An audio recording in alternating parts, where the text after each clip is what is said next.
Vypluli jsme a přestože byla zima, byl jsem na palubě a pozoroval tento turisticky atraktivní úsek řeky, jejíž pojmenování, jak jsem se dozvěděl, pochází prý z kelčtiny a znamená Bílá řeka. Dnes už rozhodně bílá není, ale zaručeně protéká velice romantickou a pro mne dosud nepoznanou a neznámou chráněnou krajinou oblastí Labských pískovců.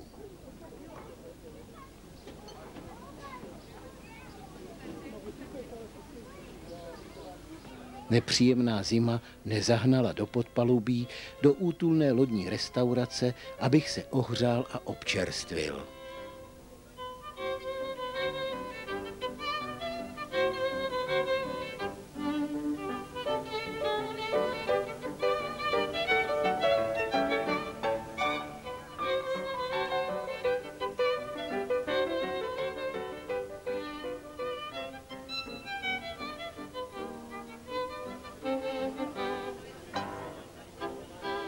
Jak je patrno, pochutnával jsem si zde na dobře uvařeném pálivém námořnickém guláši, zatímco lodička Ploučnice brázdila labské vlny a pomalu připlouvala do přístavu, do cíle naší plavby.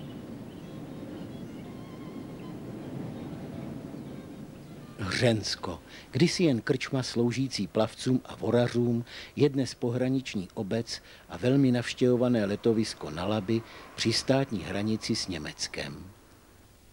Řeka Kamenice je zde posledním labským přítokem na českém území. Současná obec slouží převážně turistům, kteří zde navštěvují přírodní krásy v celé přilehlé oblasti. Už místní četné bizarní pískovcové útvary, jejichž vznik sahá až do doby před 100 miliony let, jsou toho pravdivým důkazem. Rozmach cestovního ruchu natrvalo poznamenal i život místního obyvatelstva a tak charakter současné obce tvoří velikánské tržiště především s kýčovitým zbožím, kde se také mimo jiné podnikatelům trhovcům úspěšně podařilo promrské německé marky doslova přetrpaslíkovat krásné české přírodní prostředí. Kýčovité výtvory kapitalistických podnikatelů na mne zírali, předváděli se ve své naparáděné líbivosti a vyzývavě se nabízeli ke koupi zejména bohatým návštěvníkům ze západu. My jsme pěkné kamení, nás už nikdo nezmění. Co se vkusu týče, my nádherné jsme kýče. Když se mi z těchto barevných pidimužíků začalo dělat špatně, nasedl jsem do autobusu a rychle odjel nahoru nad Hřensko na mezní louku, která je výchozím stanovištěm nejoblíbenějšího turistického okruhu v Českém Švýcarsku.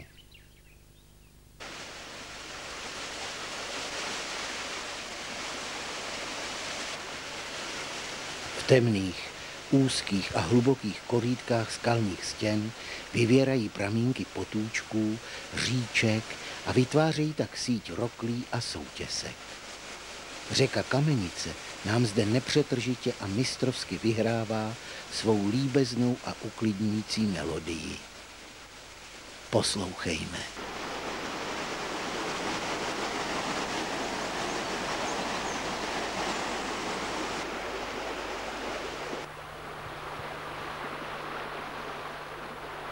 Zdejší romantické prostředí a její silné působení smyslové vyvolává nezměrné množství přírodních půvabů, jimiž oplývá.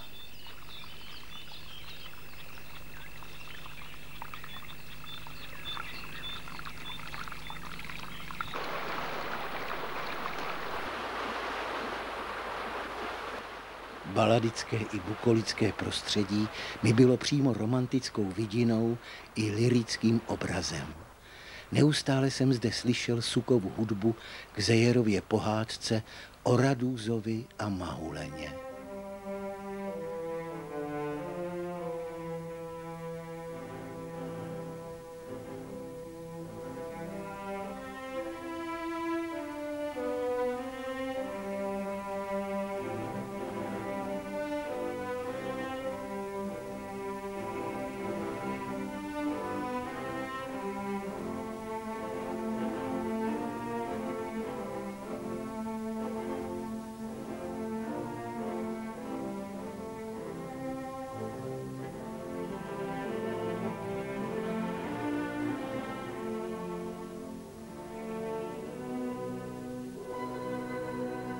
plavba kamenickou soutěskou na pramicích, které překonávají neprůchodné úseky, byla pro mne dobrodružnou výpravou a krásným překvapením v objevování stálých proměn a skrytých přírodních krás.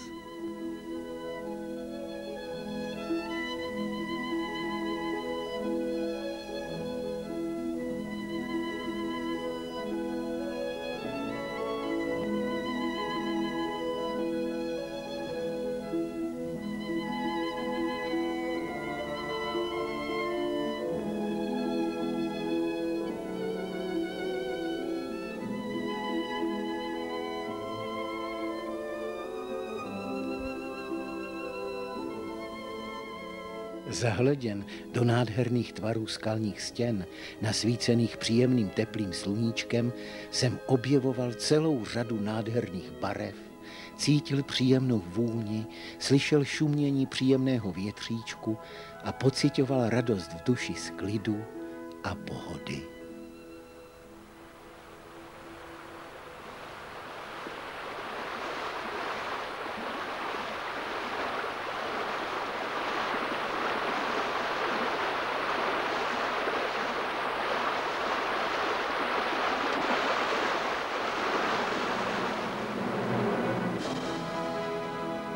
Nevyslovitelná krása tvarů a barev hřenských soutěsek a překrásná suková hudba, která neustále zněla v mých uších, prolínaná zpěvem jezů řeky Kamenice, provokovaly ve mne hluboký cit lásky k české zemi.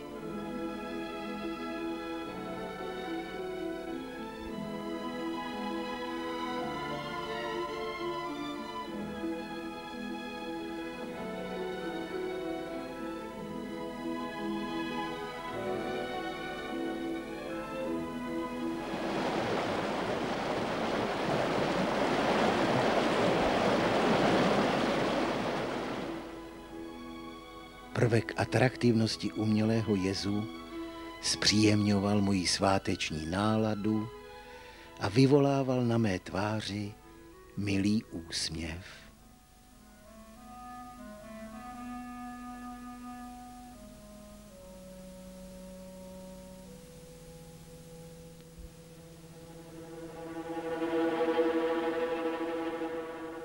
Zvrásněná skaliska neustále probouzela moji obrazotvornost, nabízela své roztodivné tvary k legendám a pověstem.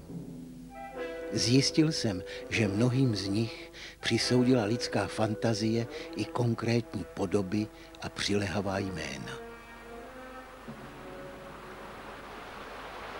Jedinečný ráz krajiny je dán členitým reliéfem terénu, charakterizovaným rozsáhlými plochami lesních porostů, s barevnými kvítky, kapradinami, rašeliníky, starými stromy, ale především pestrostí pískovcových skalních útvarů.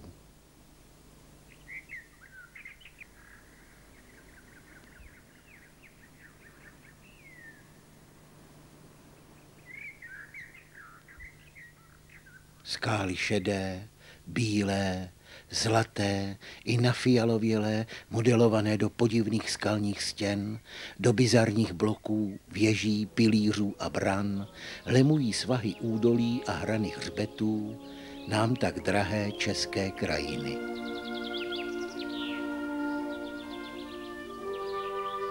Zatímco zádumčivá Kamenice odplývá do Hřenska, vévodí skalním partím nejpodivuhodnější skalní útvar celého českého Švýcarska, proslulá Pravčická brána.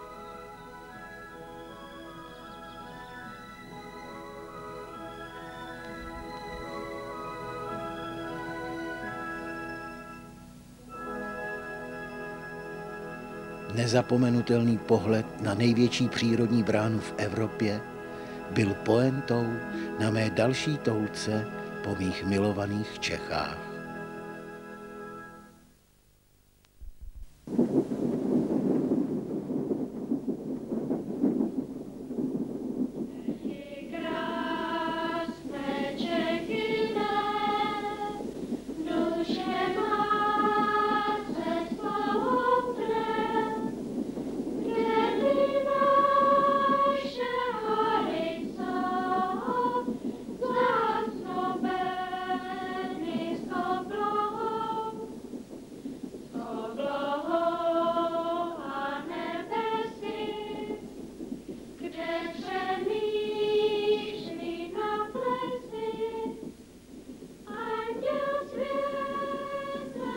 Tentokrát jsem se vydal snad na nejznámější a nejkrásnější hrad v Čechách, na hrad Karlštejn. Na hrad, který je národní kulturní památkou a který byl založen Karlem IV. A postaven v letech 1348 až 1367.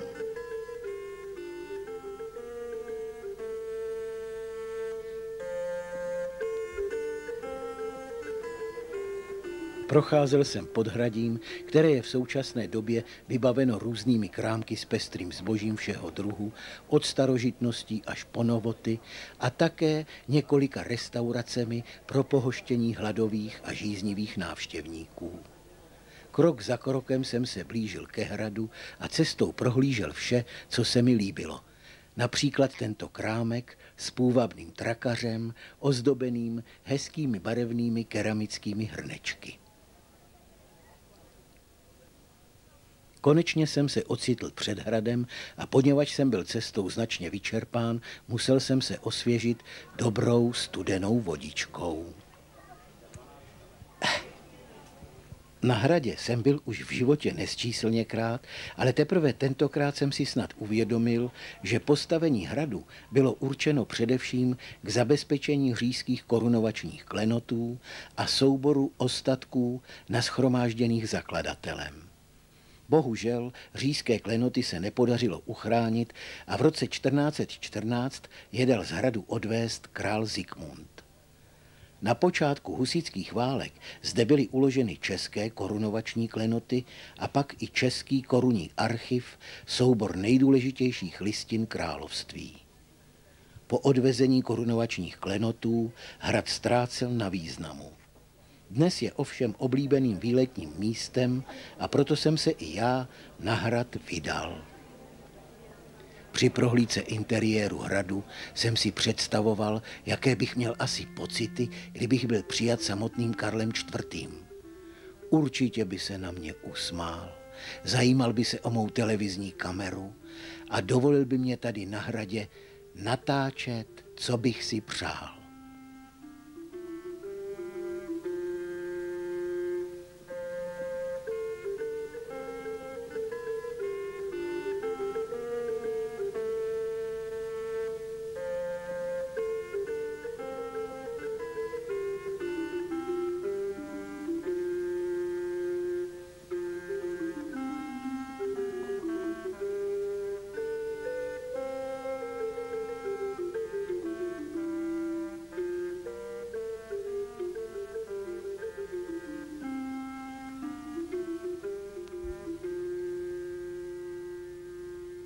S posvátnými pocity v duši jsem vychutnával atmosféru hradu a seznamoval se s prostředím, kde v původních vztazích se vedle sebe zachovala monumentální stavba a do značné míry i její malířská výzdoba. Důkladně jsem si uvědomoval, že vedle rozvoje vzdělanosti, právního řádu a písemnictví rozvíjelo své rovnocenné hodnoty i výtvarné umění, které se tak poprvé v našich dějinách dostalo na úroveň světového měřítka. Tyto nesmírné kulturní hodnoty dokazují dodnes umělecký rozmach a dovednost českých lidí, umělců, kteří je vytvořili.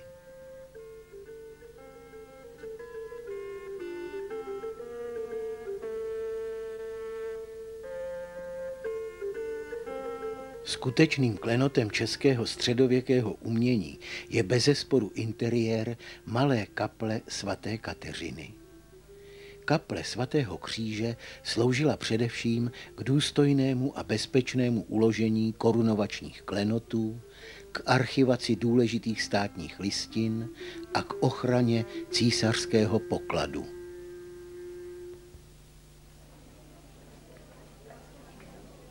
Po ukončení prohlídky hradu Karlštejna jsem měl uspokojující pocit, že jsem zase jednou po delší době tento náš překrásný zachovalý hrad navštívil a uvědomil si znovu jeho historický význam. Zakrajte do košáru a vzhůru do víc. Hej! Pro úplnost zážitku jsem proto ještě zařadil následující dokument, který dokládá, že na hradě se také často pořádaly a pořádají různé akce oslavující především našeho všemi Čechy milovaného otce vlasti Karla IV.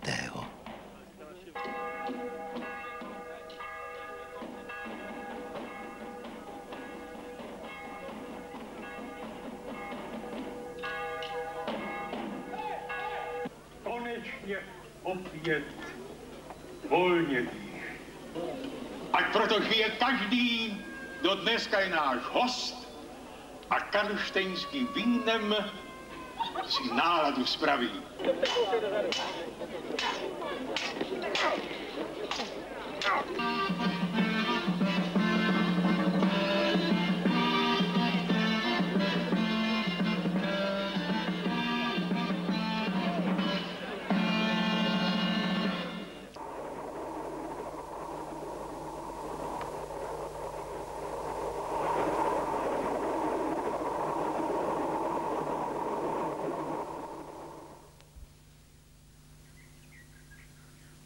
Je to už dávno, co jsem četl román Aloise Jiráska Mezi proudy, kde je vylíčena historie hradu Křivoklátu. Proto jsem si ji nechal tady na hradě znovu vyprávět a dozvěděl jsem se, že především hrad Křivoklát náleží mezi nejznámější české památky.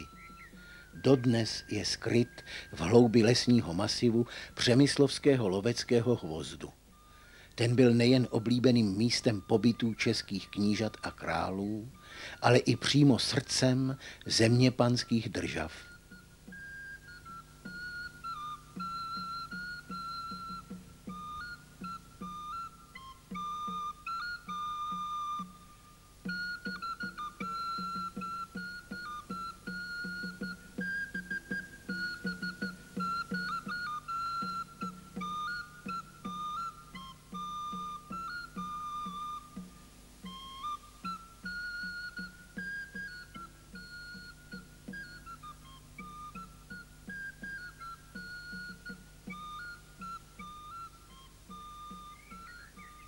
Křivoklát byl původně dřevěný lovecký hrad, připomínaný již v roce 1109 na skalnatém ostrohu Rakovnického potoka. V polovině 13. století byl přestavěn na kamenný gotický hrad, v němž po návratu z Francie žil Karel IV. Byl sídlem královského lovčího a v pozdější době až do 30leté války sloužil jako vězení.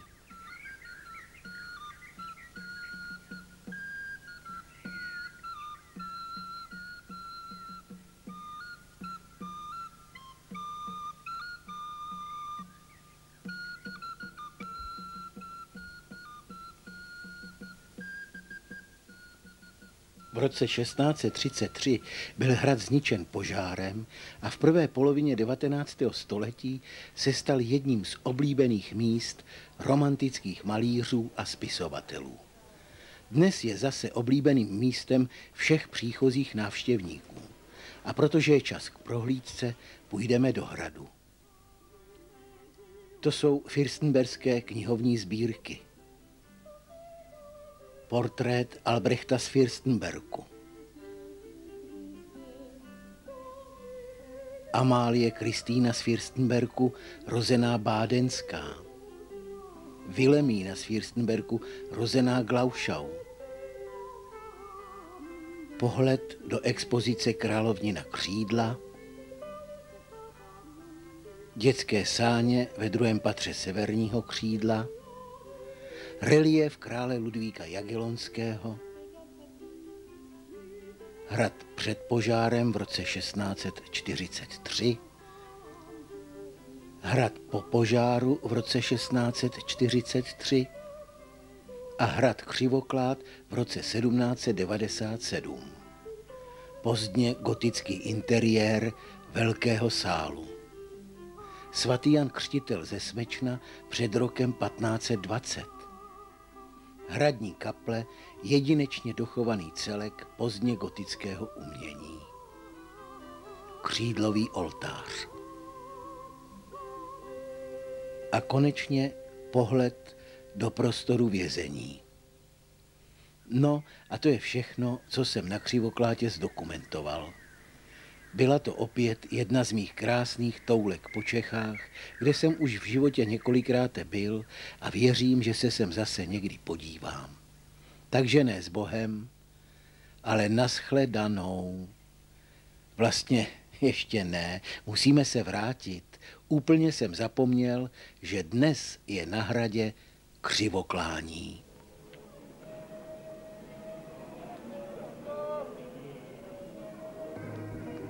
Sami vidíte, vážení, že středověký hrad ožil. Všude je napilno. Budeme totiž dnes svědky velké hradní slavnosti, velkého středověkého klání, nazvaného, jak jsem již předeslal, Křivoklání. Předváděti se zde budou stará řemesla. Řemeslo pro zdatné chlapy, řemeslo kovářské. Uvidíme zde pletení sítí na chytání ryb i na chytání nepřítele. Uvidíme také ruční výrobu mašlovaček z husího peří na pomazávání různých pochoutek. Konati se zde budou i různá představení, šermířské scénky a jiné rytířské zápasy. Najdeme zde i domácí zvířectvo, dojení posvátné krávy a ochutnávání ještě teplého jejího mléka. Uvidíme také krmení mámy i mláděte najednou. A můžeme si dokonce vystřelit i z lukostřílu. Je zde také tkadlec, vlastně půvabná tkadlena, mistrovsky ovládající tkalcovský stroj. A uvidíme zručnost šikovných rukou středověkého dřevosoustružníka.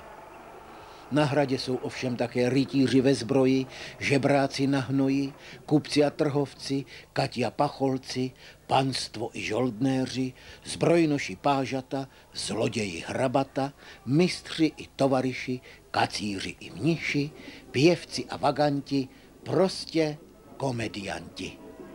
Lze se zde také do sytosti občerstviti dobrými pochoutkami, tož dobrou chuť, vážení. A teď neváhejte, pojďte a dívejte se. Velké Křivoklání právě začíná. To je paráda, co?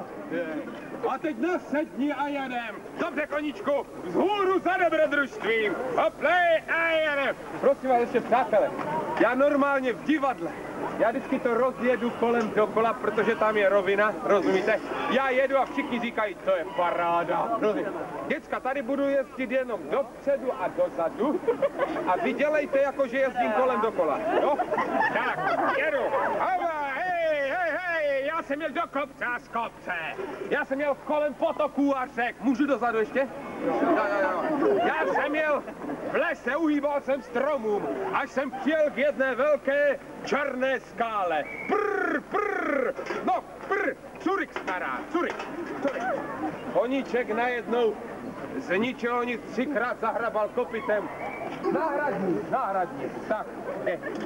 A děvčata, kdy pak jste? Také jsem hrál s princeznou na slepou bábu a princezna mne na... Já. O, váš, to jsem na vás, abyste na mě tak pěkně viděl. Je, dobře. Já. Bajajo, ty budeš šašek. Já. Kašpárek. Já. Budeš mým vším. Já, princové, vyhlašuji takovou soutěž. Kdo z vás bude nejlegračnější se na mě. Raz, dva. Podívej, princezno, já kombinuji nožičky z rukou. Já jsem lidobil. Skvělé vojsko mám a dokáži i bez ksichtíků vaši ruku mít. Pojďte si se mnou, princezno, zatančit. La, prosím vás. Děcka, dívejte. Všimněte si, jak se ty loutky v tanečním kroužku namotají tam a potom spát. A zase tam a spát. To budete taky dělat, až budete v taneční kroužku. Pozor, děti. Koníčku, pozor! Koníčku, potřebuji tvou radu. Drž mi to, ať mi to neujede tady, jo?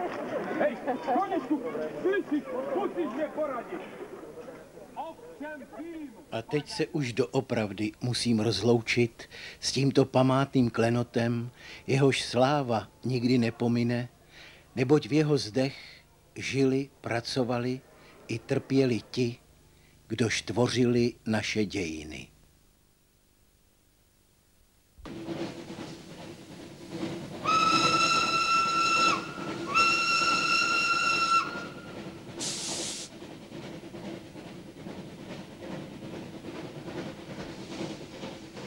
Po prohlídce nejznámějších českých hradů jsem se vydal na památná místa, kde nalezneme nejen poučení z české minulosti, ale třeba i to, oč se opřít do nedaleké budoucnosti.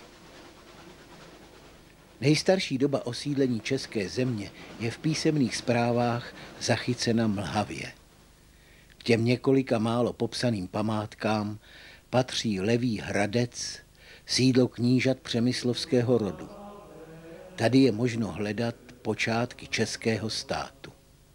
Zde se zaznamenává, že na Svatoplukově dvoře pokřtil biskup Metoděj knížete Bořivoje a 30 lidí jeho doprovodu.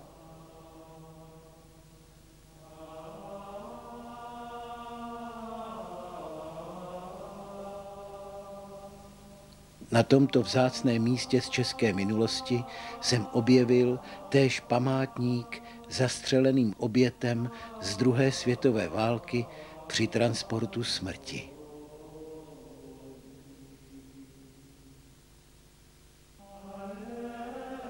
Poklonil jsem se tady také u hrobu zdejšího rodáka, českého i světového vědce, pana profesora Josefa Švejcara.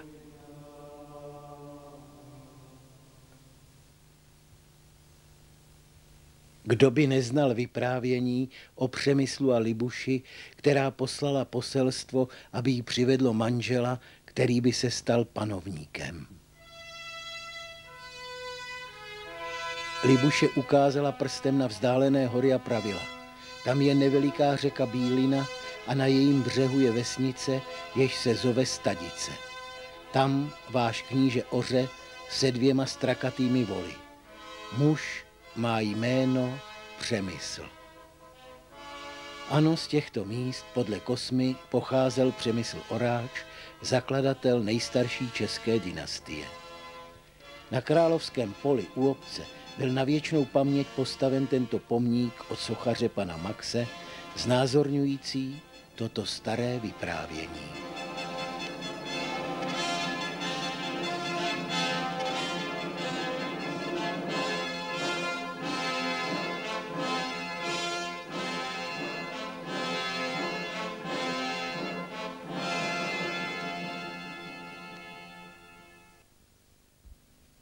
Znáte pověst o Horimírovi, který 3krát objel Vyšehradské nádvoří a se svým koníkem Šemíkem přeskočil hradby, přeplaval Vltavu a spěchal k neumětelům?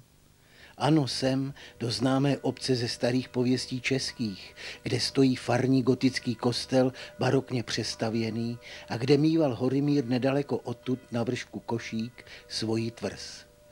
Tady v Neumětelích vedle tohoto kostela byl prý kůň Šemík svým pánem pochován.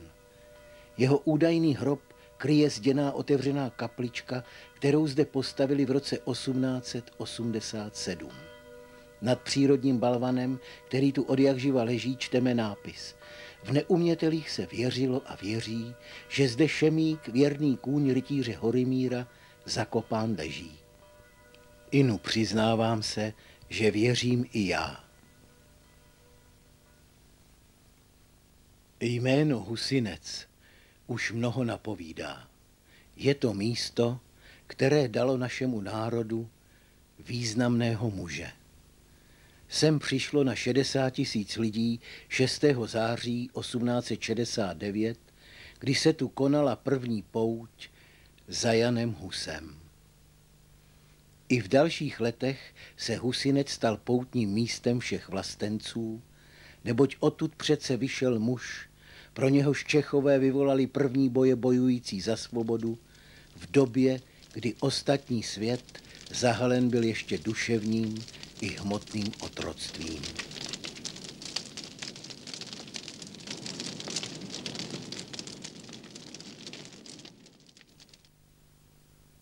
Ottův naučný slovník sděluje.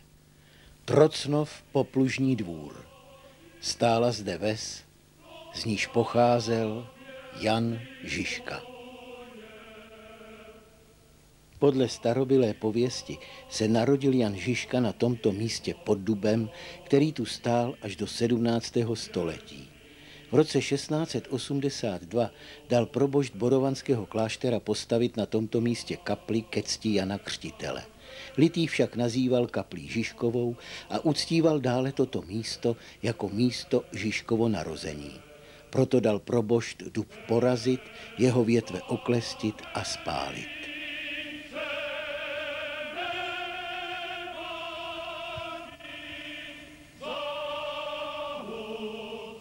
Dnes víme, že místo vsi zde byly dva zemanské dvorce, založené asi po roce 1350.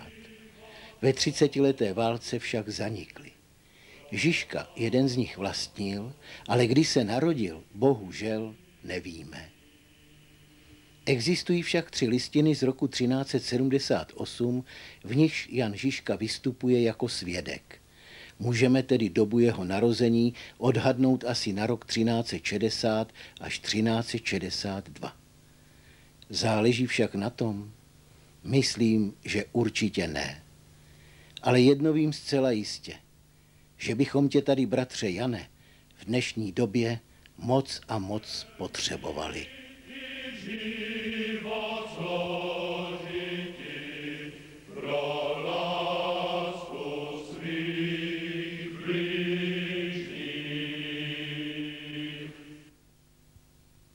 V městečku Rtyni v Podkrkonoší si připomínáme 70. léta 18. století, kdy začaly nepokoje proti robotě.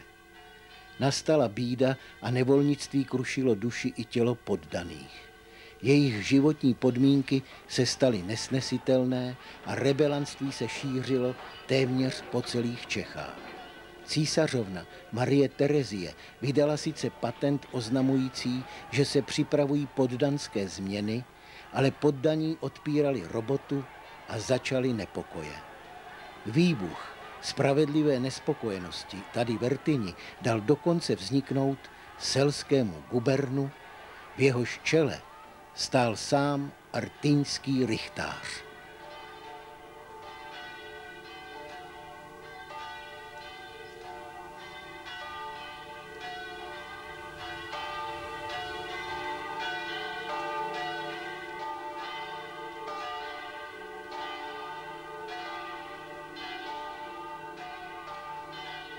Na věčnou paměť na jarní rebelie z roku 1775 zde byla postavena tato socha rtyňského rychtáře, znázorňujícího hlavního vůdce selského povstání a nejvyššího selského purkrabího, pana Antonína Nývlta Rycheckého.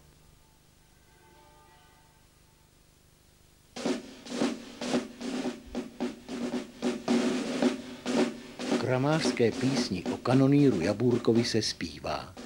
Tam u králového hradce lítali tam koule prudce z kanonů a flintiček.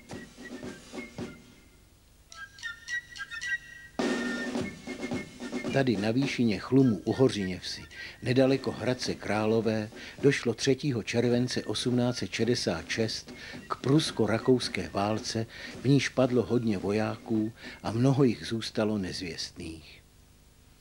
V místním válečném muzeu se dozvíme, že rakouská vojska spojená se Sasy o síle 215 000 mužů zde ztratila přes 44 000 vojáků, zatímco Prusové ze svých 221 000 ztratili pouze přes 9 000 mužů. Poražením rakouské armády dosáhlo Prusko vedoucí postavení v Německu. V prostoru bojiště je asi 300 označených hrobů a pomníků, z nichž mnohé jsou vynikajících uměleckých hodnot.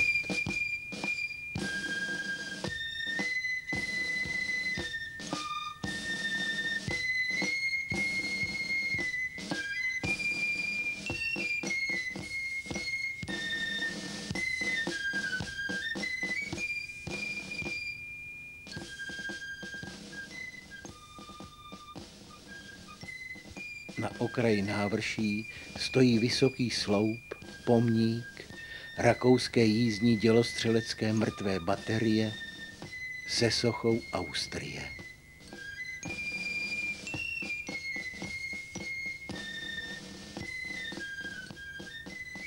Na památku padlým pro císaře a vlast rakouským rekům zde v parčíku stojí litinový kříž.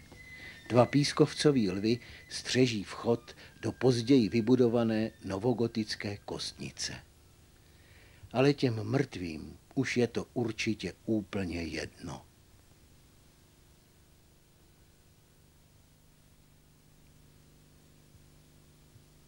Tady někde v tomto prostoru, severně od Přibyslavy, poblíž dnešní obce Žižkovo Pole, zemřel dne 11. října 1424 Jan Žižka z Trocnova. Na památku zde byla postavena Žižkova mohyla, která připomíná místo i čas skonu husitského vojevůdce. Tento obeliskový pomník, završený žulovým kalichem, byl postaven podle návrhu Antonína Víla v době, kdy český národ politicky uzrával k odporu vůči rakouské monarchii. Pamětní desky zasazené do této mohyly připomínají nejen úmrtí Jana Žižky, ale vyjadřují i práva na svobodu a sebeurčení českého národa. Na tradice a historická práva upozorňoval už český národ při převezení českých korunovačních klenotů z Vídně do Prahy, při položení základního kamene Národního divadla i na táborech lidu, které se konaly na místech připomínajících historické milníky českých dějin. Do sledu těchto událostí patří i tento Žižkův pomník. Na Lipanské pláni došlo k tragické bitvě zakončující 15letou etapu bojů a zápasů husitských vojsk. Mnohokrát už byla osudná bitva, v níž bojovali Češi proti Čechům, popsána. Bitva, kde spíše vraždění než bojování nastalo. Neslavný konec významné etapy českých dějin.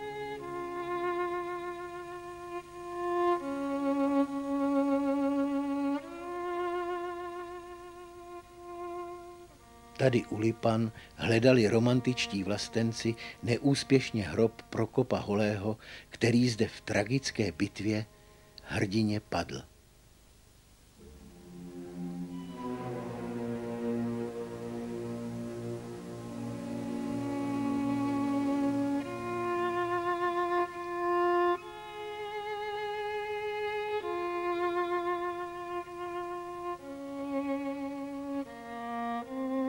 Přál bych si, aby si náš národ vzal z této bitvy ponaučení a již nikdy ji v budoucnosti neopakoval.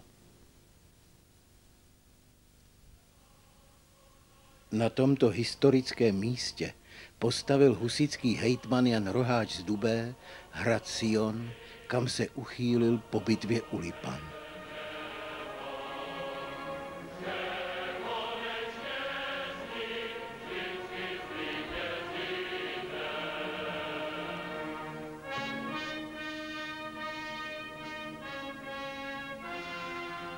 Hrad byl dobyt císařskými vojsky, Jan Roháč a ostatní spolubojovníci na rozkaz Zikmunda zajati a oběšeni na Staroměstském náměstí v Praze. Roháč visel na tříposchodové šibenici nejvýše. Pod ním spolubojovník rytíř Vyšek z Polska, kněz Prostředek, puškař Zelený i purkrabí ze Sionu.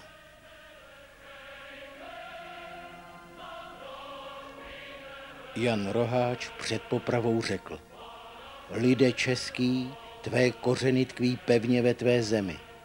Sestup k nim a koruna opět po čase vyrazí svými ratolestmi. Když nejvýš dostoupí tvé utrpení a ponížení nejtíž dolehne, v jednotě vždy najdeš svou slavnou slovanskou sílu.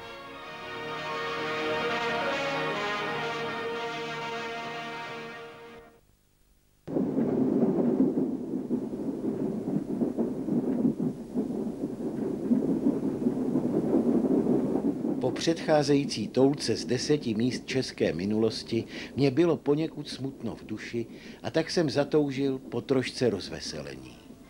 Napadlo mne zajet se podívat do Kolína a potěšit se českou muzikou pana Františka Kmocha.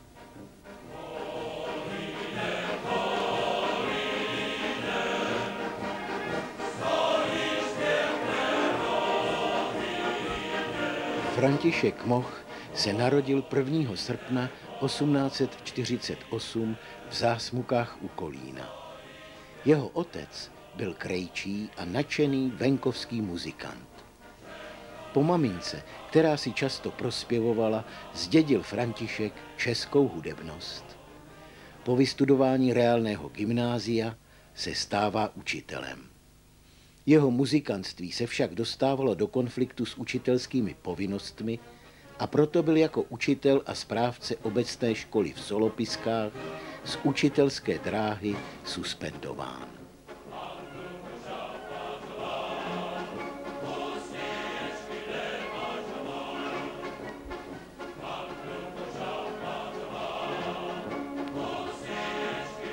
V roce 1880 se oženil s Josefou, dcerou pana Kálse, vlastníka kotlářské dílny v Kolíně. Po suspendaci z učitelského místa vytváří Kmoch vlastní taneční kapelu a nový lidový a český typ dechového orchestru.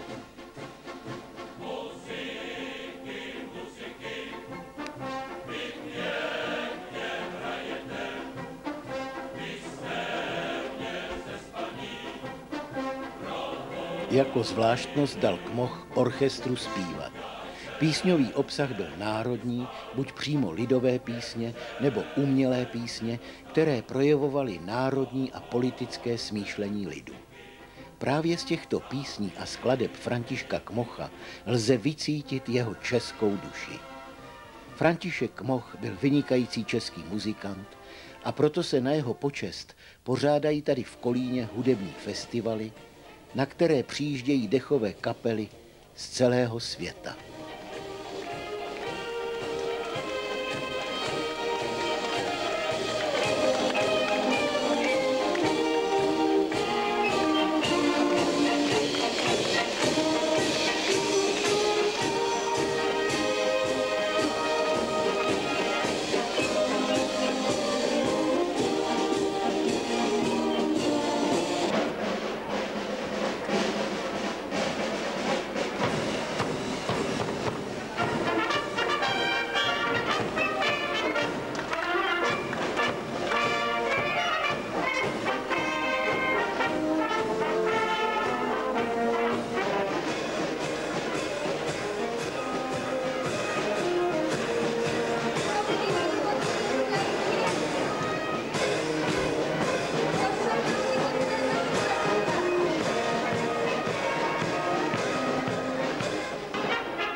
Dnes je v Kolíně velký svátek.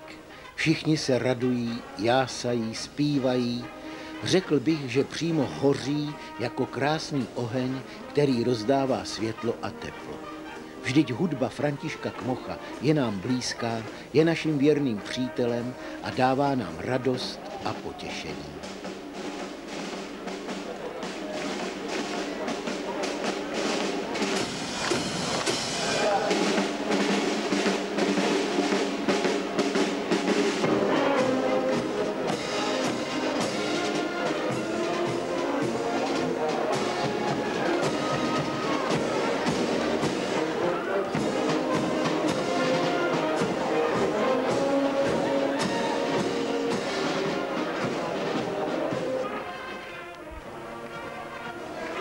Hudebních skladeb nám František Kmoch zanechal několik set, převážně z oboru taneční hudby, ale dále pak písně a pochody, které jsou dodnes stálicemi repertoáru dechových hudeb.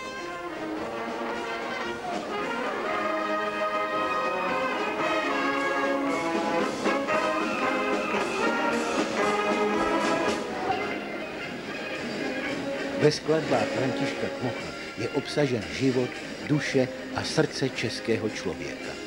Lidé dobré vůle milují Kmochovu muziku, nestydí se za slzu ani za zdravý srdečný smích, neboť v ní nacházejí hodně citu, osvěžení, humoru, životního kladu, krásy i dobra.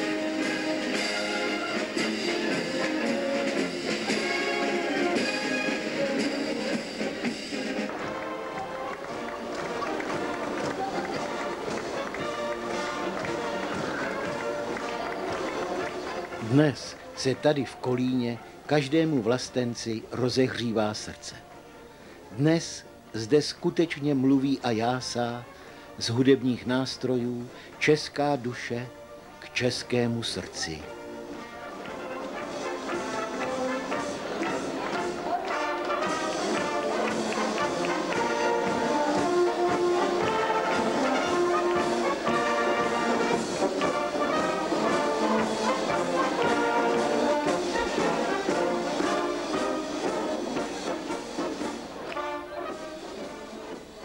Tradice festivalu Kmochův Kolín sahá až do roku 1962, kdy byl uspořádán jeho první ročník. Druhý festival se konal v červenci 1963 a zúčastnilo se ho celkem 8 dechových hudeb. Na třetí Kmochův Kolín přijal pozvání první zahraniční orchestr z Rakouska a poprvé se také začali společně hrát skladby Františka Kmocha. Skutečnost, že Kmochova hudba stále žije, potvrzují právě každoroční setkání na těchto Kmochových oslavách, na kterých vystupují nejen domácí, ale i zahraniční soubory. Letos se uskutečňuje už jejich 38. ročník.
František Moch vykonal velkou buditelskou práci pro český národ.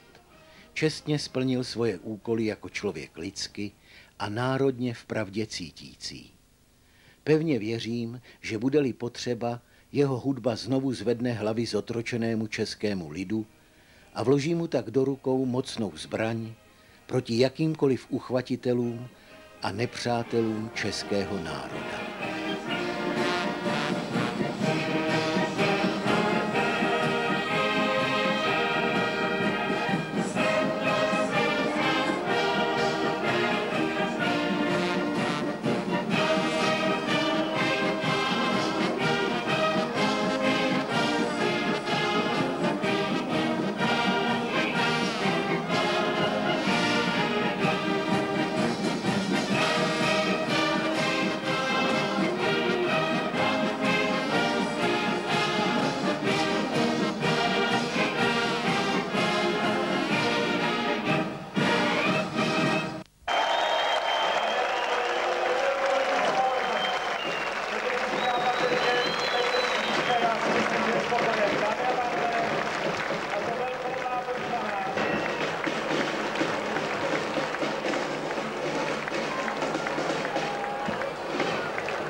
Rozhodl jsem se, že mou další touku krásnou českou zemí věnuji prostředí, ze kterého pochází jistě nejoblíbenější knížka každého Čecha, Babička od Boženy Němcové. O městě České Skalici byly první zmínky již v roce 1238. Začátkem 14. století zde stála tvrz, nazývající se tehdy Velká Skalice. Název Česká Skalice vznikl až ve století 18. Dozvěděl jsem se, že Skalice nebyla nikdy opevněna hradbami, trpěla často válkami, zhoubnými požáry, povodněmi, epidemiemi i hladem. Novodobé dějiny města předznamenalo zahájení výroby v první českoskalické přádelně bavlny, kterou postavili pruští podnikatelé a kde se dělníci stali doslova novodobými otroky.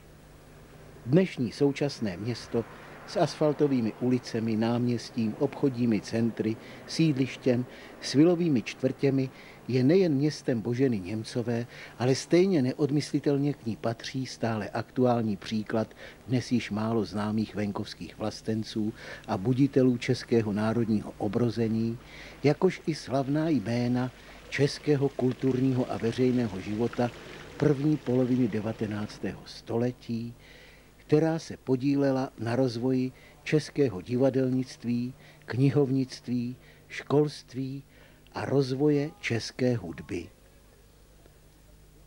Ke stavebním skvostům městských památek patří bezesporu renesanční radnice, která byla v roce 1863 přestavěna novogoticky. První písemná zmínka o skalické farní škole je z roku 1407. Z původní školy, do které chodila barunka Panklová, mnoho nezbylo. V jejím průčelí je zasazena pamětní deska od akademického sochaře Kvído Kociána, nazvaná Hold dětí Boženě Němcové. Dnešní areál Barunčiny školy byl budován v letech 1972 až 1981. V areálu byl zachován učitelův byt,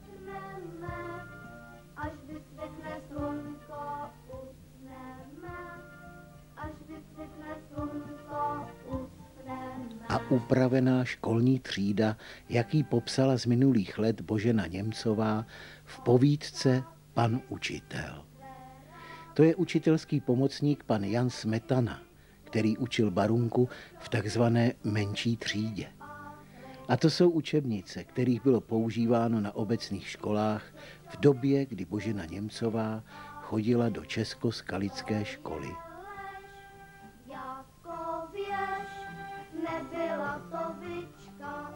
Uvnitř památníku bylo také postaveno atrium s malou zahrádkou uprostřed. Ve zdi ochozu atria je 5 nik, do kterých umístil akademický malíř Jiří Škopek na keramice zobrazené výjevy ze školního dne Barunky Panklové a jejich spolužáků. Starý pecař není doma a mladý to neumí. Zavoláme na dědečka, ten má velké kladivo. Dá do toho 4 rány a už je to hotovo. Prohlédl jsem si také původní gotický kostel, který získal dnešní barokní podobu v roce 1725. V tomto kostele právě začal strastiplný život naší největší české spisovatelce v okamžiku, kdy byla v 17 letech provdána a z Barunky Panklové se stala Boženou Němcovou.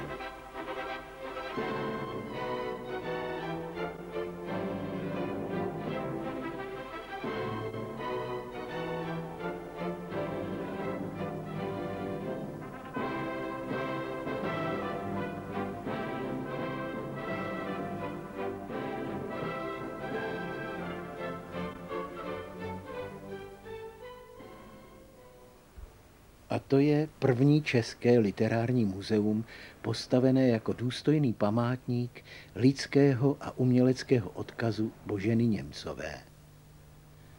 Původně zde stála zájezdní hospoda u Bílého českého lva, postavená v roce 1836 Josefem Štajdlerem. V hospodě byl sál, který nadšení vlastenci a pěstitelé Jiřin zasvětili obrozeneckým slavnostem květů.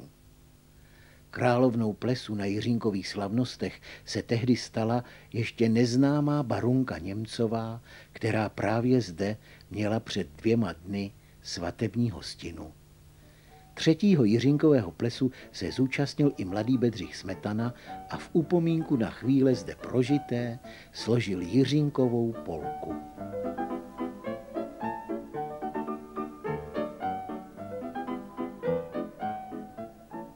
Domělý portrét Barunky od malíře pana Gustava Vacka. Božena Němcová, kresba pana Jaroslava Němce podle fotografie. Truhla Boženy Němcové. Psací stůl Boženy Němcové. Její kalamář.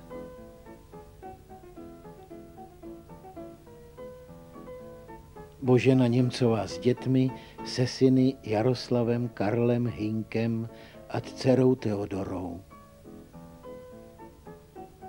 A to je první vydání babičky.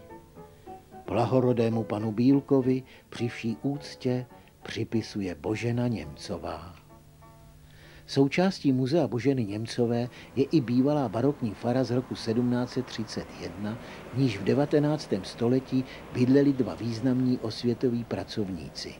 Pan František Hurdálek, pěstitel Jiřin a zakladatel Jiřínkových slavností, a pan Myslimír Ludvík, historik a kronikář z Kalicka. Pomník Barunky Panklové byl odhalen v parku před muzeem v roce 1970. Autorkou pomníku je akademická sochařka Marie Uchytilová-Kučová a autorem architektonického řešení je akademický architekt Václav Dvořák. Ještě jednu sochu, tentokrát už Boženy Němcové, jsem spatřil, když jsem přijel z České Skalice do obce Zlíče. Po prohlédnutí sochy jsem se náhle ocitl snad na nejznámějším místě východních Čech, v Ratibořicích s Babiččiným údolím.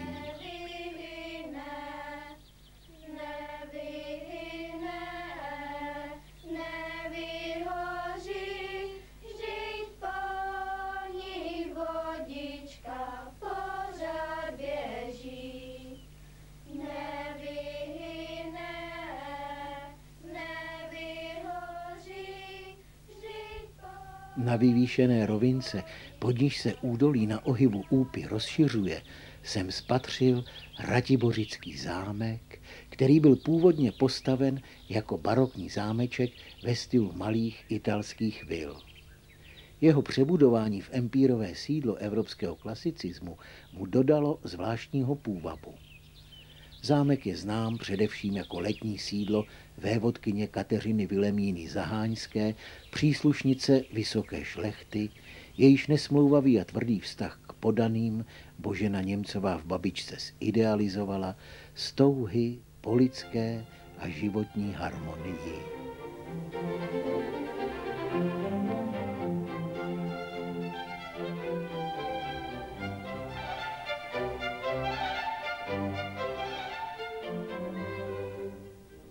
Při prohlídce zámku jsem se dozvěděl, že vybavení interiéru připomíná, že zámek měl sloužit šlechtě jako letovisko. Kladl jsem si neustále v duchu otázku, jak asi luxusně vypadalo prostředí, které sloužilo panstvu k trvalému bydlení.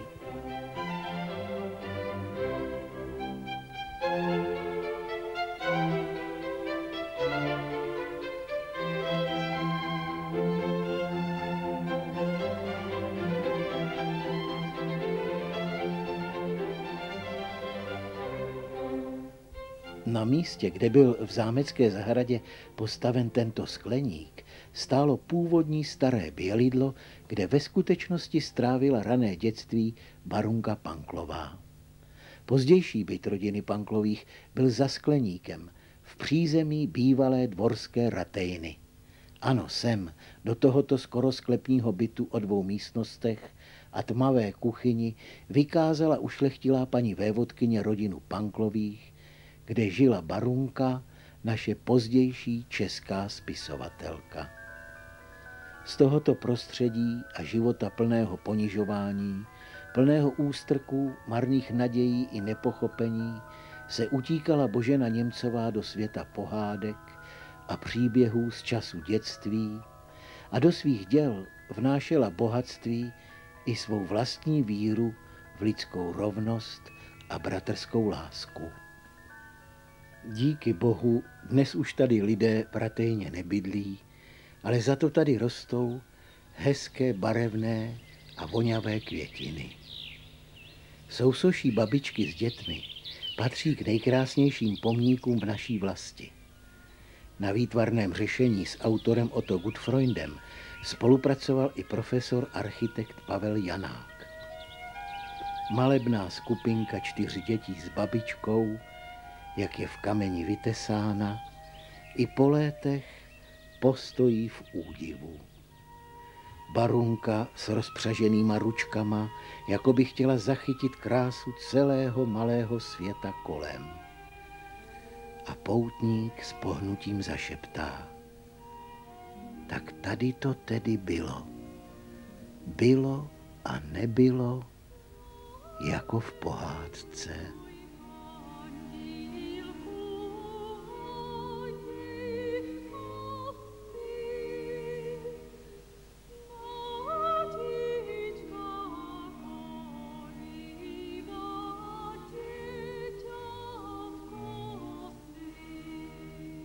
Staré Bělidlo je jedna z nejznámějších lidových staveb u nás. Tuto dřevěnou roubenou chalupu krytou šindelem nechal zbudovat mlynář Ludr jako vejminek pro své rodiče. Bělidlo také sloužilo jako příbytek pro lučního hajného. Ale babička s barunkou zde nikdy nebydleli ani nežili. Spisovatelka ale zasadila děj své babičky do této chaloupky, kde po létech pouze odpočívala se svými dětmi na prázdninách.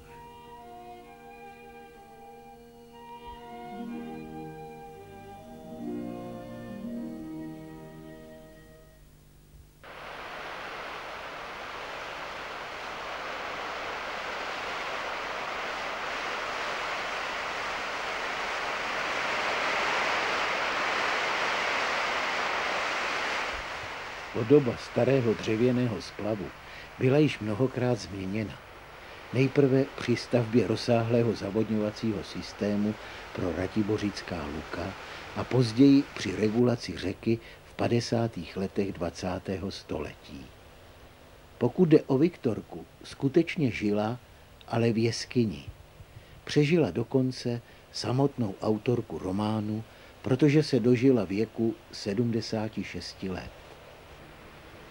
Mlýn tvoří jednopatrová kamenná budova s přístavbou šalandy a hospodářské stavení v ohrazeném dvoře. Největší část stavby zabírá mlýnice vybavená historickým mlýnským zařízením z 19. století.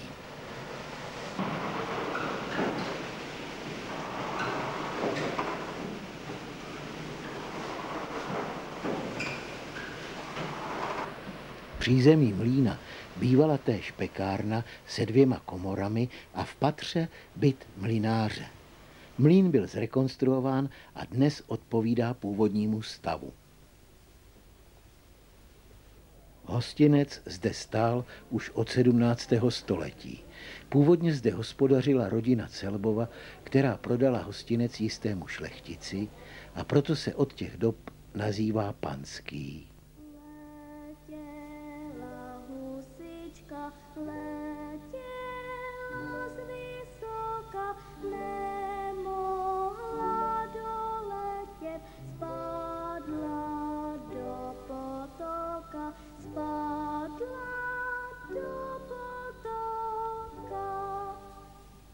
Ratibořické údolí sice nenabízí dramatickou nádheru horských panoramat, ani pompézní vznešenost velkých panovnických rezidencí, za kterou tolik našich lidí míří za hranice, ale za to nabízí mírnou krásu české krajiny, citlivě upravenou lidskýma rukama a především vzpomínku na nejmilovanější dílo naší národní literatury Babičku, která je přímo příkladným stělesněním dobroty, laskavosti, přímočarosti a činorodosti.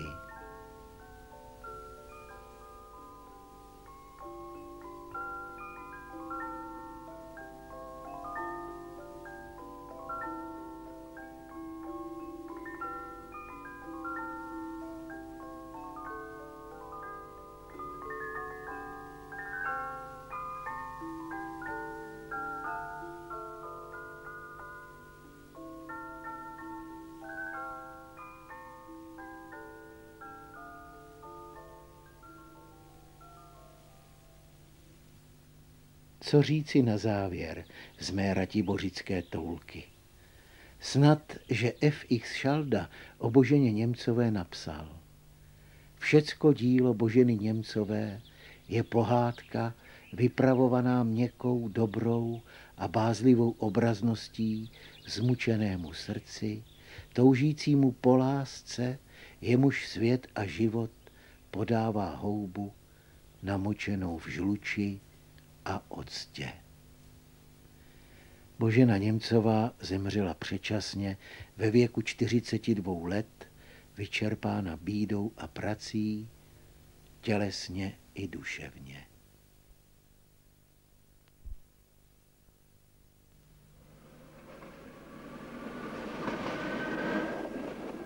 Kdykoliv zahlédnu na obrázcích lidovou architekturu jižních Čech, vždy obdivuji její krásu.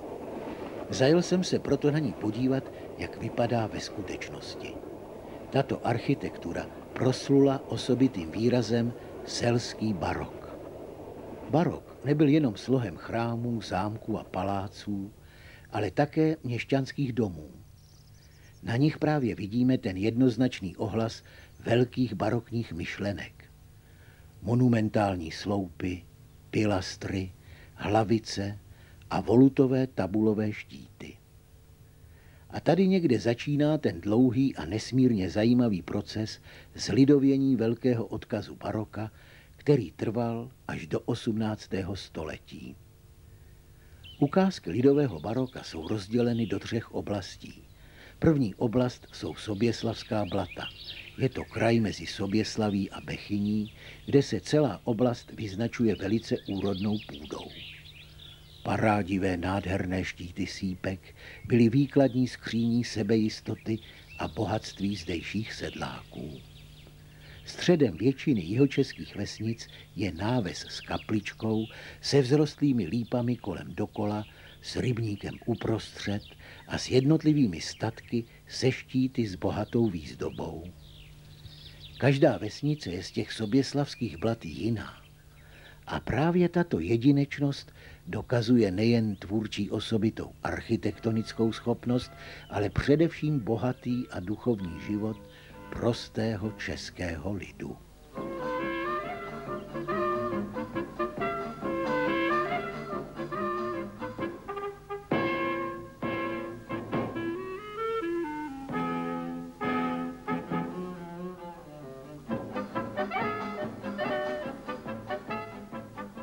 Na bohatých selských štítech zásluhou několika generací zedníků jménem patáků se objevují některé prvky soudobé historizující architektury. Například tato empirová vrata a podobně. Ale jsou tu i prvky a motivy lidové, jako například srdíčka, květinky, vyšívky, kroužky a také větvičky jeřabin, které byly zavěšovány na fasády na svátek svatého Bartoloměje k potěše ptáčků. Jedna z nejznámějších zednických rodin byla rodina Šochů, která stavěla domy se štíty se strohým a tektonickým výrazem. Tento styl potom ještě zdokonalovali a vylepšovali. 12 mužkej za půl jabka, 24 za celý. Jeden mužkej za 1000, ještě není nikdo štání. Jedna holka za 1000, ještě není nikdo stání. Zejména mě potěšil štít s husickým kalichem. Druhou významnou oblastí jsou Hlubocká blata. Je to kraj mezi Hlubokou nad Vltavou a Vodňany. Tento statek na Zbudovské návsi je velmi charakteristickým příkladem té hlubocké stavební skupiny. Vychází ze stejných principů jako na Soběslavských blatech, ale má určité odlišnosti. Například velice komplikovaně zavinuté plastické voluty a velice bohatě vykrojený tvar štítů. Jinak ta ornamentika je velice příbuzná a vyznačuje se mimořádnou rozmanitostí architektonických prvků, jak například dokazuje tento štít s líbeznými andělíčky. Nejznámější enklávou lidové architektury je vesnice Holašovice. Najdeme ji jihovýchodně od Netolic na svazích Blanského lesa. Je to unikátně dochovaná vesnice jihočeského typu s návsí 210 x 70 metrů a původním rozvržením 20 statků i z pozemky. Právě tady v Holašovicích si uvědomujeme onu ohromující tvůrčí schopnost se smyslem pro variaci, s kterou lidoví čeští stavitelé dokázali kombinovat prvky v nových souvislostech s půvabnou barevností. Nacházíme zde příklad zručnosti a citu pro krásu českých lidových umělců 19. století. Bylo by mě hamba. Já jsem se narodila u kamen, bába mě přiklopila kuthanem. Já mám kalhoty, samý záplaty, táta mi je půjčil, abych se v nich učil chodit za děvčaty. Hochu, podívej, pojď,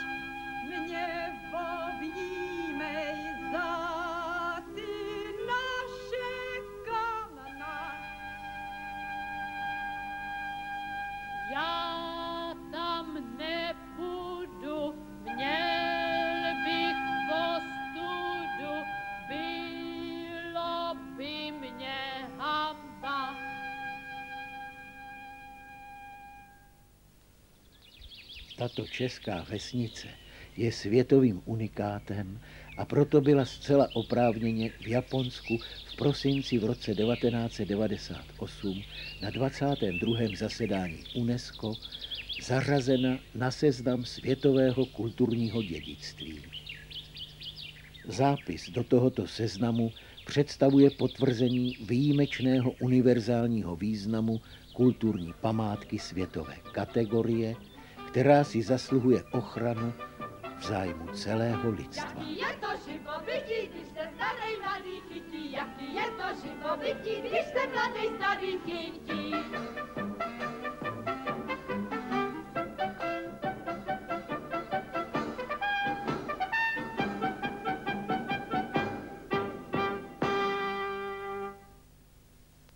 Třetí oblastí jihočeské lidové architektury je oblast kolem městečka Volyně. Jsou to vesnice mezi Strakonicemi, Vimperkem a Prachaticemi. Tento volyňský okruh velmi dobře dokumentuje důraz na plasticitu. Je to vidět na těch baňatých sloupcích, výrazných pilastrech, epikulách, výklencích, obloucích a také tak trošku v naivní a velice často používané reliéfní figurální výzdobě.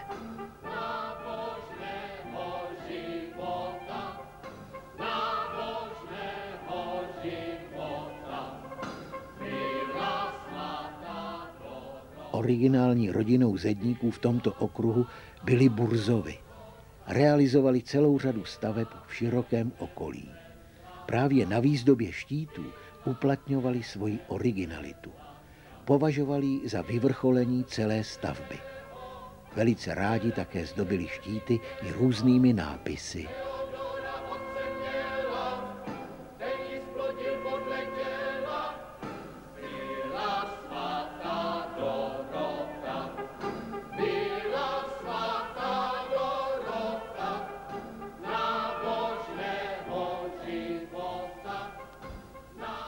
Tady na fasádě této hospody v Miloňovicích uplatnil Jakub Burza v plastickém reliéfu symbol profese s nápisem Dnes se šenkuje za peníze, zektra darmo.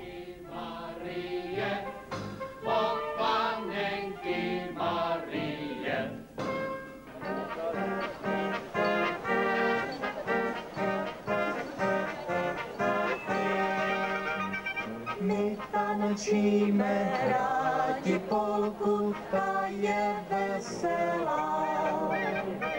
Tu nám bude hrát a zpívat česká kapela.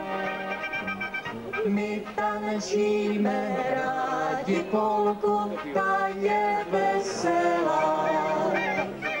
Tu nám bude hrát a zpívat česká kapela. Po prohlédnutí všech tří oblastí jihočeské architektury jsem znovu zavítal do Holašovic, kde se konaly selské slavnosti. Místní obyvatelé se zde nejen pyšnili krásou selského baroka, ale také se veselili a bavili, jak se na slavnostech sluší. Jak je patrno, srdečně jsem se veselil a neobyčejně bavil i já. Všechno jsem ovšem také pochopitelně pečlivě a důkladně na těchto slavnostech natáčel mou videokamerou, aby se mohli radovat a veselit i generace příští.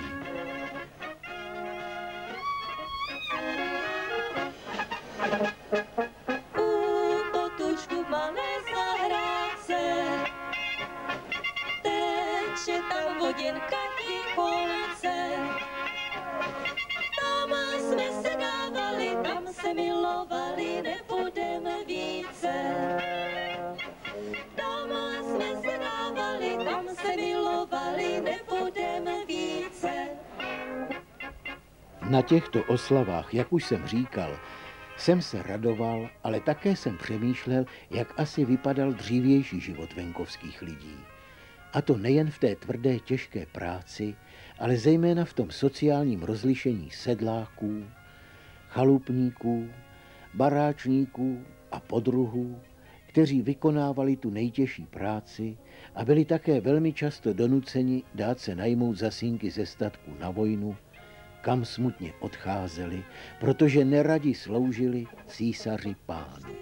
Vždycky si mě věrně miloval, že si mě vezmeš, si sliboval. Kamarádky moje záviděli tebe, ty jsi mě zanechal. Kamarádky moje záviděli tebe, ty jsi mě zanechal. Tady na oslavách v Holašovicích byla dnes skutečně neobyčejně srdečná nálada a důvod k veselí. A jak by ne, vždyť se tu přece sešli prostí lidé, kteří mají rádi srdečný smích. Prodejní stánky oplývaly hojností krásného zboží, lákajících pamlsků a osvěžujícího dobrého pití. Všichni se veselili, radovali, přátelili a mně bylo moc dobře v duši. Vždyť jsem byl mezi svými, u nás doma, v Čechách. Slyšela jsem smutnou novinu, že jsi vyprovázel, když měsíc vycházel jinou dívčinu. Že jsi vyprovázel, když měsíc vycházel jinou dívčinu.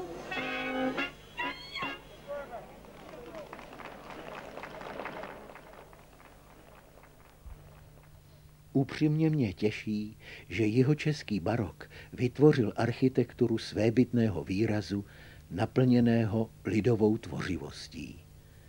Ze srdce bych si přál, aby tento český klenot prostoty a krásy byl zachován příštím generacím jako inspirace pro jejich krásnou a šťastnou českou budoucnost.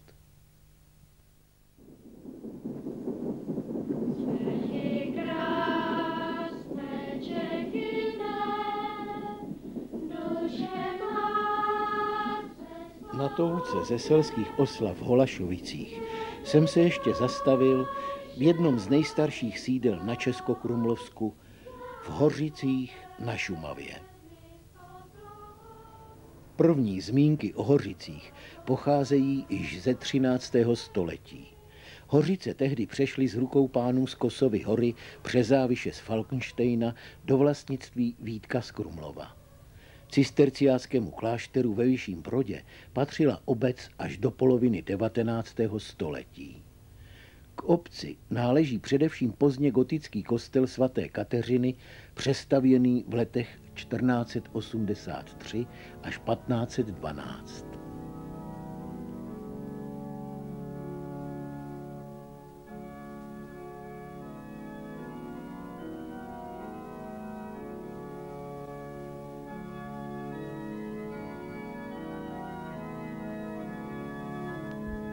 Hořice jsou známé především svými pašijovými hrami, které jsou nejen součástí bohoslužeb velikonočních, ale hrají se také během celé letní sezony. Pro hru byla zvolena malebná přírodní scéna v lesoparku se scénou situovanou do zalesněného svahu a se zastřešeným hledištěm. Starodávná lidová mystéria nebyla na Šumavě spojena pouze s Hořicemi, ale hrála se i ve vzdálenějším okolí. Lidové duchovní hry zde měly hluboké kořeny a obohacovaly život zdejších rolníků a řemeslníků. Po napoleonských válkách hořický tkadlec Paul Grehesl za pomoci pana faráře sepsali text pašijového příběhu a spolu s režisérem a 15 dalšími hořickými měšťany jej nacvičili a sehráli. Hrálo se v hostinských místnostech řadu let, a to bez kostýmů a pouze s nezbytnými rekvizitami.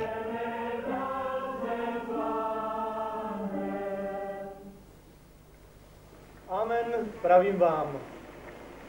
Snáze projde velbloud uchem jehly, nežli vejde boháč do království nebeského. Mnozí první pak budou posledními a poslední prvními. Blaze vám chudí, neboť vaše je království boží. Blaze vám, kdo nyní hladovíte, neboť budete nasyceni. Blaze vám, kdo nyní pláčete, neboť se budete smát. Ale běda, běda vám bohatým. Vždyť vám už se potěšení dostalo.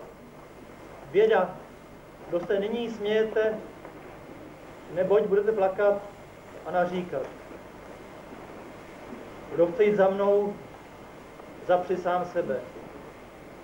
Dnes každého dne svůj kříž a následuj mne. Neboť kdo by chtěl zachránit svůj život, ten o něj přijde. Kdo však přijde o život pro mne, zachrání jej. Dávejte pozor na to, co slyšíte. Jakou měrou měříte, takovou Bůh naměří vám. Nikdo nerozsvítí světlo, aby je postavil do kouta, ale dá je nasvícen, aby ti, kdo vcházejí, viděli. Světlem tvého těla je oko. Je-li tvé oko čisté, i celé tvé tělo má světlo. Hleď tedy, ať světlo v tobě není tmou. Od 25. června 1893 byly Pašijové hry v Hořicích provozovány v nově postavené divadelní budově, která byla v průběhu času zbourána a proto se dnes hraje v přírodě. Místní ochotníci hrají hru s velkým nadšením a sebezapřením za jakéhokoliv počasí.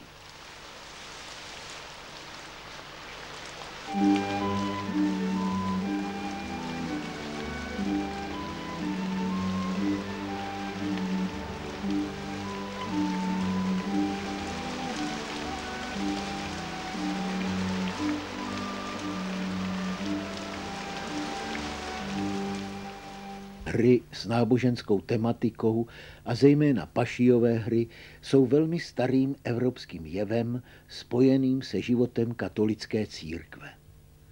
Kolébkou mystérií bylo Španělsko a Francie, odkud se rozšířily do dalších států Evropy.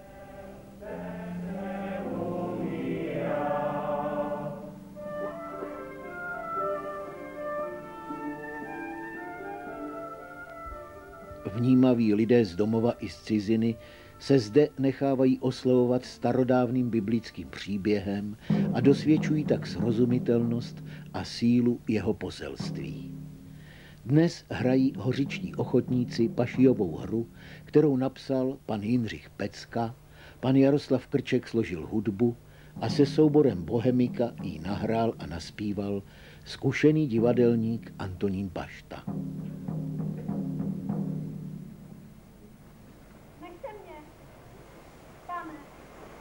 Vezmi alespoň tuto roušku a otři svou skrvavenou tvář.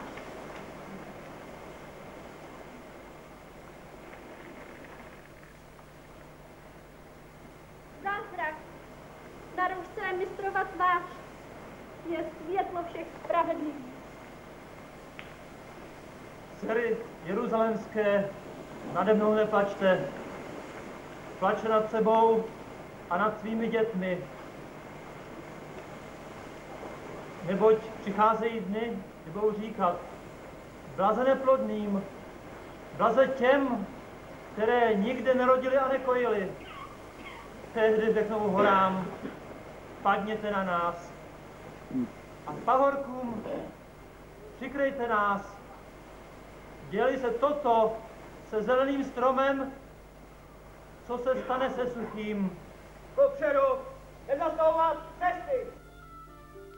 Jeviště vyvolává emoce v divácích, kteří jsou osudy hlavní postavy dojímáni a strhováni. Hořická Pašijová hra se přimyká k oficiální katolické věrouce, avšak v jednotlivých místech pronikají zde kritické tóny, které míří k současnosti. Do oficiální katolické ideologie, kterou hra sdílí, proniká zde prvek nekonformní a soudobý. Rostla růže trnitá, probudil čas i plaché stíny, co bylo není, nebude. Sejmi z nás, Pane, naše viny, vyplň se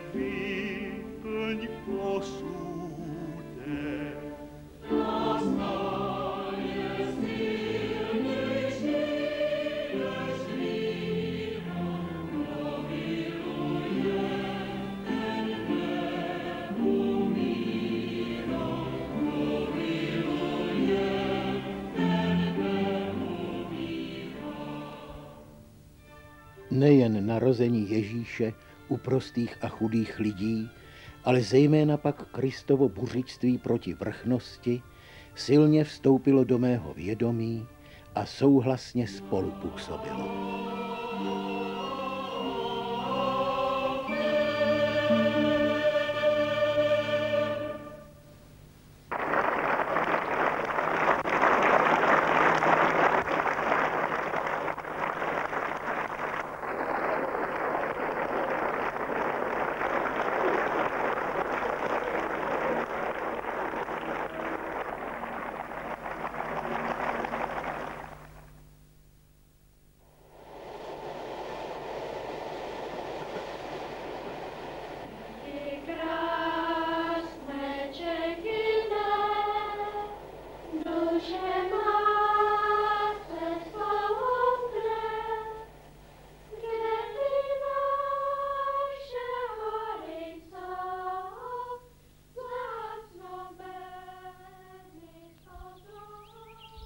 Jakoby se náhle rozestoupila země. Země rozbrázděna četnými údolími, roklemi, stržemi, bizarními skalními útvary, lesními porosty, vodními plochami, ale i kulturními památkami. Země, která mne na mé další toulce obohacovala zajímavými dojmy a zážitky. Hledá-li kdo romantiku a miluje-li příběhy plné tajů, v nichž se prolíná fantastičnost s realitou, napětí s lyrickým líčením přírodních krás, jímavost ušlechtilých lidských citů s úzkostmi a vášněmi rozervaných duší, najde jich ve spojitosti s tímto krajem mnoho. Není divu, že tato krajinná oblast okouzlila romantické umělce, malíře Antonína Mánesa, Josefa Navrátila, ale hlavně básníky Karla Hynka Máchu a Václava Bolemíra Nebeského a inspirovala je ponurými, tajemnými a dramatickými příběhy. I já jsem byl očarován tímto krajinným útvarem. Natáčel jsem kamerou a zároveň obdivoval výtvory české přírody, když jsem náhle uslyšel líbezný hlas prospěvujícího děvčátka, procházejícího se skalami.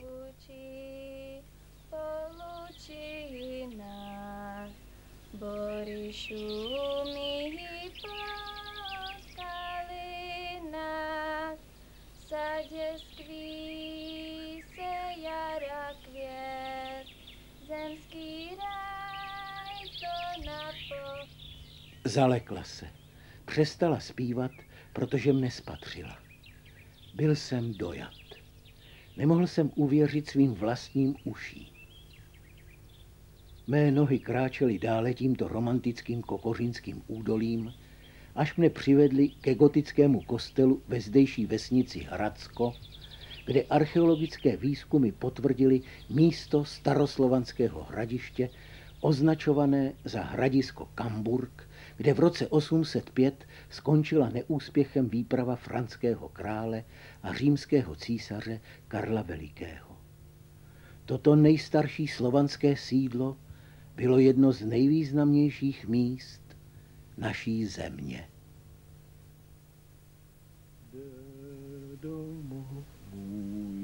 Kde domov můj, voda hučí po lučinách, bory šumí po skalinách, v sadě skví. Strategickou hodnotu vyvýšených míst nad příkrými skalními srázy rozpoznali obyvatelé zdejšího kraje již před 3500 lety ve starší době bronzové. Stopy po pobytu pravěkých lidí byly nalezeny v nejedné skalní sluji. Někdy nelze ani rozlišit, zda to je jeskyně přírodní nebo prostor umělého původu. Vznik tohoto krajinného útvaru, jenž je jižním výběžkem rozsáhlé děčínsko-adršpašské oblasti, souvisí s geomorfologickými procesy v dobách před 100 miliony let, kdy moře, pokrývající území dnešních Čech pod tlakem pohybu pevniny a v důsledku sopečné činnosti země, ustoupilo a mohutné stmelené vrstvy usazeného mořského písku začaly podléhat účinkům povětrnosti a říčních vod. Tak se souvislé pískovcové bloky stále více členily a rozpadávaly, až postupně nabyly rozmanitých tvarů. Nejproslulejší skalní útvary jsou takzvané pokličky, kužele z měkkého pískovce, zhora kryté vodorovnými výrazně přečnívajícími deskami s pevněnými železitými příměsemi. Ta krásná země, země česká, domov můj, země česká, domov můj. V dáli za lesem jsem vyhlížel věž hradu Kokořína.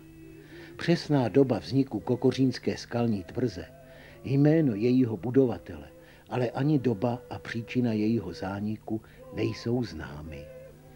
Jak jsem se dozvěděl, hrad byl postaven někdy v prvních desetiletích 14. století, ještě před rokem 1329. Ve svém jádru je hrad dodnes památkou starověké stavební kultury. Je typem hradní architektury vzniklé v počínajícím 14. století, v době, kdy se v utváření hradu počíná rozlišovat složka obranná od obytné. Věž a palác již netvoří jeden celek, nýbrž jsou od sebe odděleny.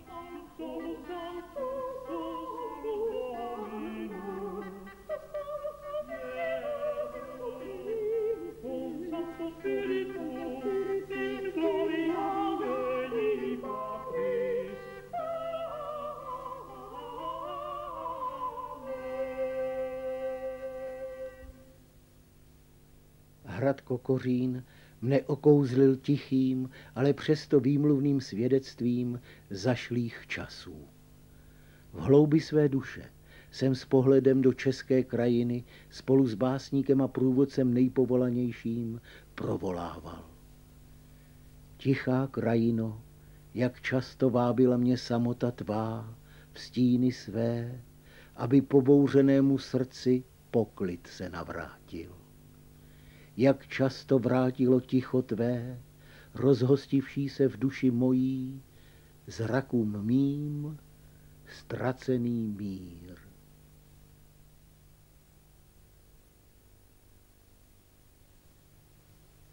Z Máchových textů v zápisníku Poznamenání cest a rozbroj světů jsem se dozvěděl, že z hradu Kokořína pokračoval Mácha se svým přítelem Hindlem údolím svatovojtěžským na hrad Housku.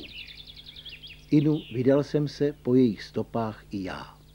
Hrad Houska byl postaven hutí hradu Bezdězu v letech 1280 až 90 pro Jindřicha Berku z Dubé. Jde tedy o přemyslovský gotický hrad, přestože dnes připomíná spíše renesanční zámek. Současná podoba hradu je výsledkem několika přestaveb. Poprvé byla Houska přestavována již v 16. století.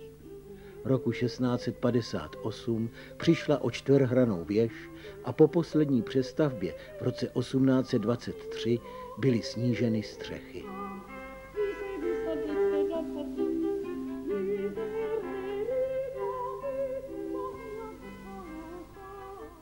Na hradě jsou dvě zajímavé místnosti.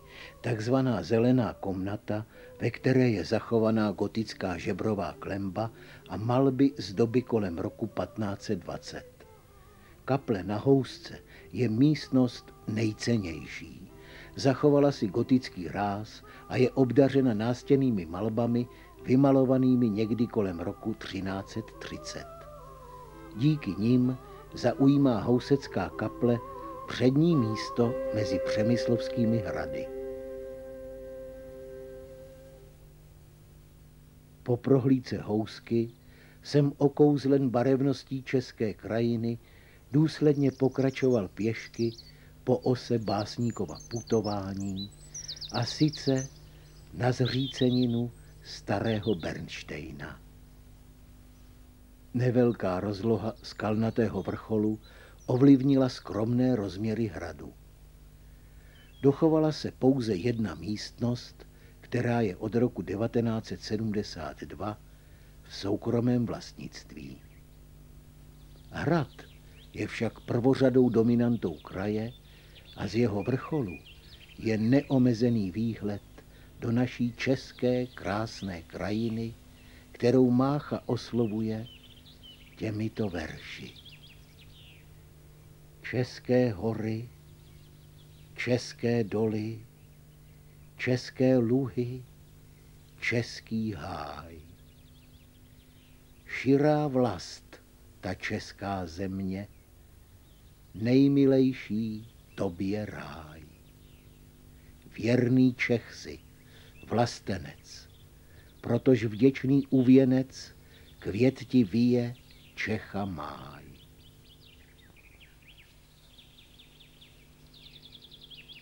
Bohatství a hodnota roubených i zděných lidových chalup, nacházejících se v této lokalitě, patří do souboru lidové architektury a byly prohlášeny za památkovou zónu. Snad jedna z nejkrásnějších je právě chalupa v Doksech, ve které je v současné době Máchův památník. Celá expozice v Máchově památníku a hlavně básníkovy kresby názorně vysvětlují a ukazují, že kraj, který Mácha putoval, dal dějiště, živnou půdu a krajinnou výstroj jeho uměleckým dílům. Především jeho nejkrásnějšímu dílu, básni Máj, jejíž účel hlavní slaviti májovou přírody krásu, ale zároveň i vypověděti všechnu hrůzu srdce, jež v soudobých krušných životních podmínkách hledá marně útěchu a štěstí.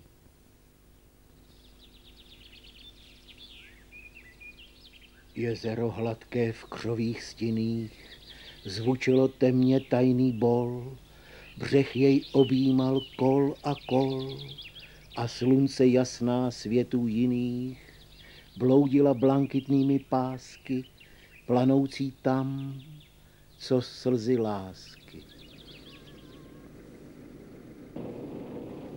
Máchovo jezero není v pravém smyslu jezerem, ale rybníkem napájeným vodami Robečského a Okenského potoka. Založil ho v roce 1367 sám císař Karel IV., jak nás o tom informuje i kronika Beneše Krabice z Weitmile.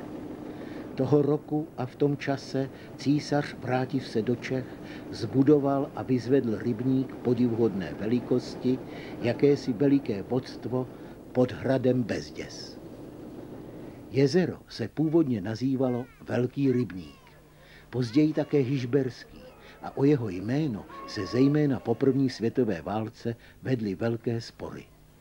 Návrhy českých vlastenců na přejmenování rybníka na Máchovo jezero byly oficiálními institucemi odmítnuty a tak se tento pojem začíná běžně objevovat až po roce 1945. Dnešní oficiální název byl však úředně přijat až po roce 1961. Původně sloužilo jezero k chovu ryb a k ochraně okolní krajiny před záplavami. Dnes je jeho užití především rekreační.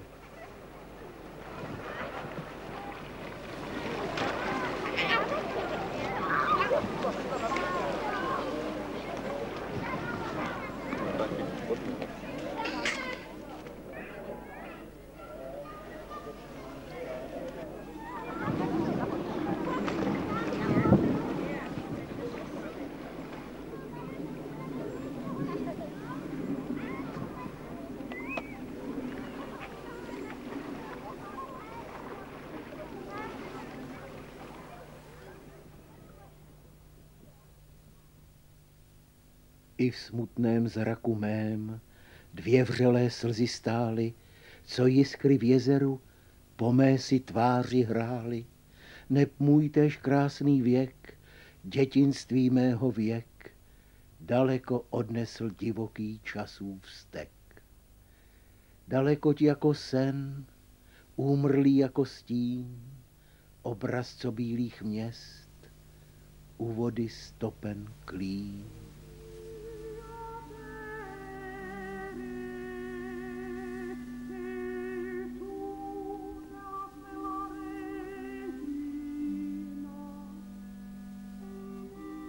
Hrad Bezděz dal postavit král Přemysl Otakar II. Po roce 1260 na ochranu svých statků proti rozpínavosti severočeské šlechty. Stavba, budovaná podle špičkových principů opevňovací techniky, byla dokončena poměrně brzy. Po smrti Přemysla Otakara byl na Bezdězu vězněn svým poručníkem Otou Braniborským spolu se svou matkou Kunhutou mladý český král Václav II. Později se hrad i celý přilehlý kraj dostal do držení pánů z Dubé, od nichž je v roce 1348 vyplatil Karel IV. Za husitských válek se stal Bezděz pevným bodem nepřátel Kalicha. Útulek tu našli i mnozí uprchlíci z okolí. Bezděz pro většinu návštěvníků představuje klasický středověký hrad, neboť se bez větších přestaveb zachoval ve své gotické podobě až do dnešních dnů.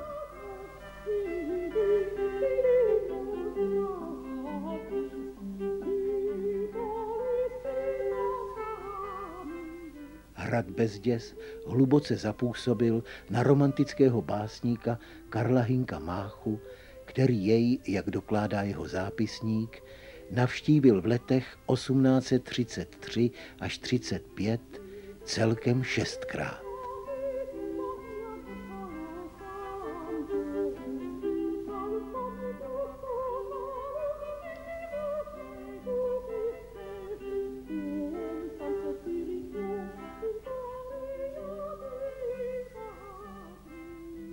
Na mne při prohlídce hradu nejvíce zapůsobila především umělecky cenná a vzácná raně gotická kaple, postavená prý podle vzoru francouzských katedrál.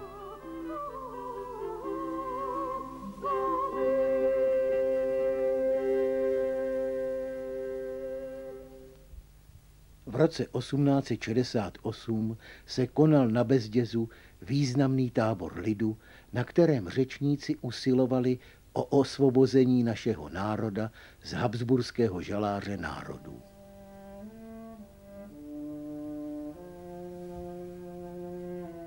Při pohledu z věže jsem byl upřímně šťastný, že krajina, kterou jsem si prohlížel, je zase naše česká a není už součástí německých Sudet odtržena od naší republiky.